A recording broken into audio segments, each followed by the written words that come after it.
बच्चों, आज जो मैं बताने जा रहा हूँ वो सुभाष चंद्र बोस जी के बारे में।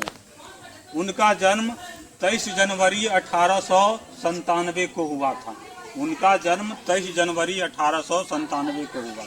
कहाँ हुआ था? कटक में हुआ था। ये कटक जगह कहाँ है? उड़ीसा में है। ये कटक जगह कहाँ है? उड़ीसा में है। उनके पिता वकील थे। उनके पिता क्या थे? वकील थे, जिनका नाम था जानकी नाथ बोस। जिनका नाम था जानकी नाथ बोस।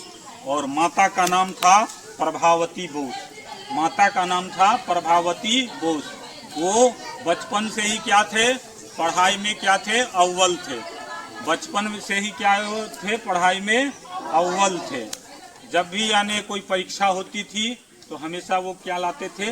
अच्छे अंक लाते थे। जैसे जैसे समय बीतता गया वो रामकृष्ण जी और विवेकानंद जी के विचारों से क्या हुए? प्रभावित हुए।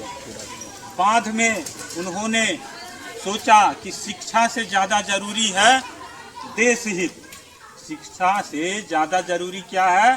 देश हित। इसका एक पहला प्रमाण था कि एक बार उनका प्रोफेसर साहब से क्या हुआ? लड़ाई हो गया। क्यों लड़ाई हुआ? क्योंकि उन्होंने देश के लोगों के बारे में कुछ गलत टिप्पणी की। इस बात पे वो क्या किए? उनसे लड़ाई कर बैठे। तो देश के प्रति कितना प्यार था हम लोग इसी से अंदाजा लगाया जा सकता है। धीरे धीरे वो क्या किए? देश सेवा में लग गए। इसी क्रम में क्या किए? आज़ाद हिंद फौज की स्थापना किए। उन्होंने नारा भी दिया, तुम मुझे खून दो मैं तुम्हें आज़ादी दूंगा। कई बार जेल भी गए और तरह तरह के क्या किए?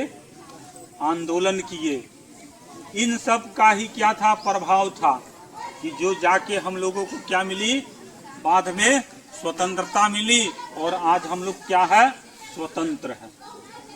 उनका 1945 में एक दुर्घटना में क्या हो गई? मौत हो गई। और मौत होने के बाद ही कुछ समय बाद क्या है? हमारा देश आजाद हो गया। सुभाष चंद्र बोस के प्रयासों का ही फल था कि सोई भारत निद्रा से जाग उठी। जंजीरों से जकड़ा भारत स्वतंत्र हो उठा। ये किनके प्रयासों का फल था?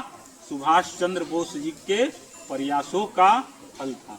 उन्होंने जीवन का अधिकांश हिस्सा देश सेवा में क्या किए? लगा दिए। वो किस विचारधारा से थे? क्रांतिकारी विचारधारा से। इसलिए उनका नारा भी था, तुम मुझे खून दो मैं तुम्हें आज़ादी दूंगा। ठीक, ओके।